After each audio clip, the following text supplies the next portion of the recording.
માંગરોળના જીનોરા ગામે ગુજરાત પ્રદેશ ભાજપ આદિજાતિ મોરચાના પ્રમુખ ગણપતસિંહ વસાવાના હસ્તે બિરસા મુંડા ક્રિકેટ ટુર્નામેન્ટનો પ્રારંભ થયો હતો. જીનોરા ગામ ખાતે માંગરોળના ધારાસભ્યશ્રી અને ગુજરાત પ્રદેશ ભાજપ આદિજાતિ મોરચાના પ્રમુખ ગણપતસિંહ વસાવાના હસ્તે ટ્રોફીને ખુલ્લી મૂકવામાં આવી રહી છે. આ સમયે જીનોરા ગામ ખાતે તેઓના હસ્તે બેટિંગ કરી ટુર્નામેન્ટનો પ્રારંભ કરાવાયો હતો.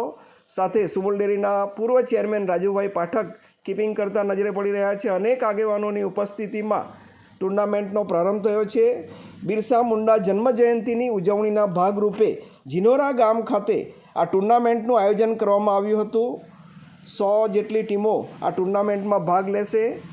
આ સમયે અનેક આગેવાનો ઉપસ્થિત રહ્યા હતા, જેમાં સુરત જિલ્લા ભાજપના પૂર્વ પ્રમુખ દિલીપસિંહ રાઠોડ તેમજ સુરત જિલ્લા ભાજપ આદિજાતિ મોરચાના પ્રમુખ દીપકભાઈ વસાવા, જિલ્લા પંચાયતના સદસ્ય દિનેશભાઈ સુરતી, અમીષાબેન પરમાર, કાનાભાઈ વસાવા, માંગરોળ તાલુકા પંચાયતના પ્રમુખ મનહરભાઈ વસાવા, તાલુકા પંચાયત સદસ્ય ડૉક્ટર યુવરાજસિંહ સોનારિયા તેમજ અનેક આગેવાનો મુકુંદભાઈ પટેલ, અનિલભાઈ શાહ, ધર્મેન્દ્રસિંહ સોલંકી, અમીશભાઈ વસાવા, મહામંત્રી સંજયસિંહ રાણા, તાલુકા પંચાયત સદસ્ય મુકેશભાઈ ગામિત, સુનિલભાઈ વસાવા, ઉમેદભાઈ ચૌધરી સહિતના આગેવાનો ઉપસ્થિત રહ્યા હતા અને તેઓની ઉપસ્થિતિમાં આ ટુર્નામેન્ટનો પ્રારંભ થઈ રહ્યો છે. બિરસા મુંડા જન્મજયંતિની ઉજવણીના ભાગરૂપે આ આયોજન કરવામાં આવ્યું હતું. આ સમયે જીનોરા ગામના આગેવાનો દ્વારા ધારાસભ્યશ્રીનું સન્માન થઈ રહ્યું છે. તારીખ 19મીના રોજ આ પ્રારંભ થયો હતો.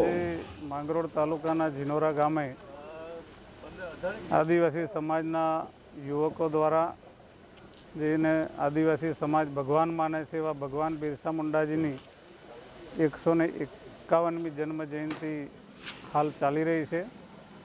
તો આદિવાસી સમાજના યુવાનોમાં દેશપ્રેમ, દેશભક્તિની ભાવના જાગે અને ભગવાન બિરસા મુંડાજીએ જે કાર્યો કર્યા છે એમનો પ્રેરણા લઈને આ યુવાનો પણ આગળ વધે, રમતગમત ક્ષેત્ર હોય કે સમાજ સેવા હોય કે દેશની સેવામાં.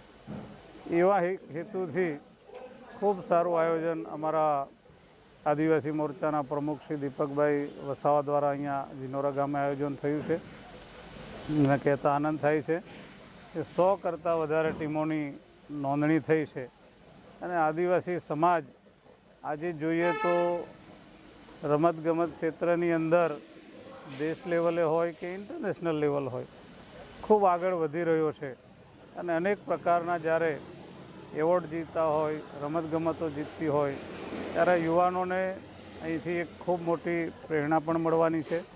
ત્યારે આ વિસ્તારના યુવાનો પણ રમતગમત ક્ષેત્રમાં ખૂબ આગળ વધે એવી આજના તબક્કે હું ખૂબ શુભકામનાઓ પાઠવું છું.